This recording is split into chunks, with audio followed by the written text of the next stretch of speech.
Il-Prim Ministru mexxej Laburista Roberta Bela fetaħ id-diskors tiegħu f'San Pawl il-Baħar billi wara s-solidarjetà tiegħu mal-uffiċjali kollha li jagħmlu parti mill-forzi tal-ordni ta' pajjiżna. Dan brabta mal-aggressjoni fuq pulizija fil-Ħamrun fejn ġew arrestati 5 Maltin, 4 irġiel u mara.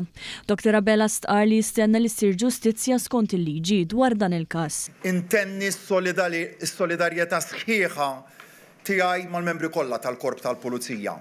U nistenna wkoll li għandi fiduċja sħiħa fil-qrati tagħna illi se tkun qiegħda titwettaq ġustizzja sħiħa skont il-ħaq u skont is-sewwa sabiex jibqa' jintbagħat messaġġ ċar favur is-sigurtà ġewwa s-soċjetajiet tagħna.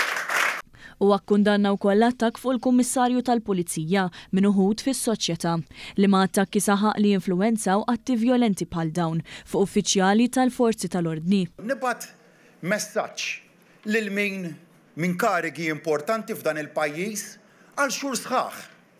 Bagħat messaġġ ta' disrispett lejn il-Kummissarju tal-Pulizija, lejn il-Korp tal-Pulizija b'mod ġenerali. Ta' kemm huwa ħażin li inti tiżra' dik iż-żerrija ta' disrispett lejn il-membri tal-korpi dixxiplinati għaliex imbagħad ma tistax tistenna li dik iż-żerrija ma tinżilx l-isfel fis-soċjetà tagħna. U għalhekk nerġa' intenni dan il-messaġġ ta' fiduċja sħiħa favur il-membri tal-korpi dixxiplinati kollha ta' pajjiżna li qed iwettqu xogħol mill-iktar importanti. Tal-istess sentiment kien il-Ministru għall-Intern u s-Sigurtà Byron Camilleri meta rreaġixxa għal din l-aggressjoni waqt il-programm Paper Scan fuq One. Il-Ministru Camilleri kundanna b'mod qawwi dak li seħħ kemm bħala Ministru f'isem il-Gvern u anke bħala persuna li jgħix fis-soċjetà.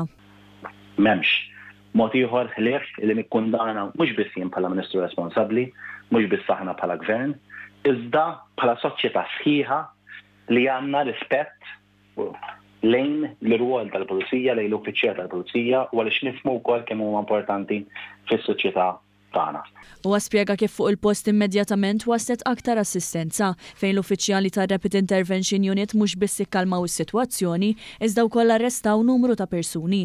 Il-Ministru qal li mhuwiex ġust li l-uffiċjali tal-Pulizija jiġu aggrediti waqt il-qadi ta' dmirijietom u għażiet jappella għal aktar rispett favur il-Pulizija waqt li esprima l-fiduċja tiegħu fil-Korp tal-Pulizija hekk kif fisser l-impenn tal-Gvern lider biċ-ċar anke mill-investiment bla preċedent li sar.